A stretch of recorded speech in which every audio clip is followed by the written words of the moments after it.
Hi there, I'm Tommy Ferris from Ignition Fitness, and welcome to the 5th of 7 introductory videos we've put together to give you a better idea of some of the things we do here at Ignition Fitness and why we do them. In this installment, we're going to take a look at one of the tools that we use to train our athletes. In the previous videos in this series, we spent some time at the track working on our running fundamentals and drills, and now we've moved to the gym. Now there's very few tools that we use to actually work on our functional strength, but the most important that we use at Ignition Fitness is a suspension trainer like TRX. Now before we get started with the TRX, I just want to spend a few minutes going over a couple of things to get you properly set up. So there's a few terms and techniques that I'm going to be bringing up in the next couple of videos, and I just want to make sure that everyone's going to know what I'm talking about. Now if you're already familiar with the suspension trainer, by all means, skip ahead to the next video, which is where we're actually going to be performing some of the exercises that we've picked to help make you a better, faster, stronger runner. So all that we need for a suspension trainer is a little bit of space and somewhere to hang it from, and we want our anchor point to be about 6 to 8 feet from the ground, and then we're going to use our cam buckles to adjust its length.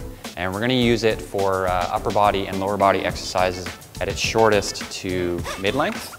And then for the core exercises, we're going to use it at its full length. We'll also be showing you a few exercises with the suspension trainer in single hand mode. To put the trainer in single hand mode, hold both handles one above the other, pull the top through the bottom, flip it over, and pull the bottom through the top as if you just weave the two handles together.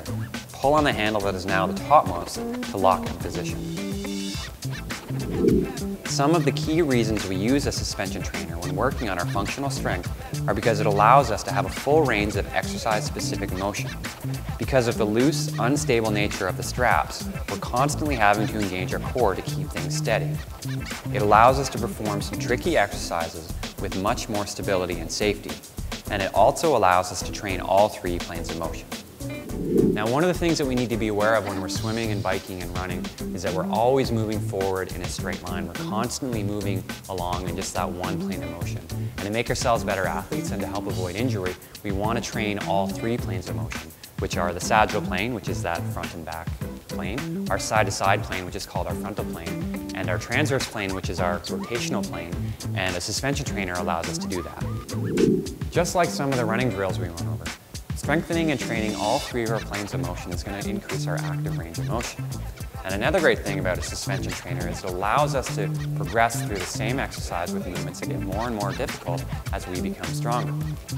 So no matter what your level is, it's always going to be challenging. So the perfect example of that is the squat. And the most basic version of the squat is using nothing more than our body weight, where we go down and up. And the progression of that is down and up with a hop. And we can make that even more difficult by going down on one leg, down and up. And we can also add the hop into that.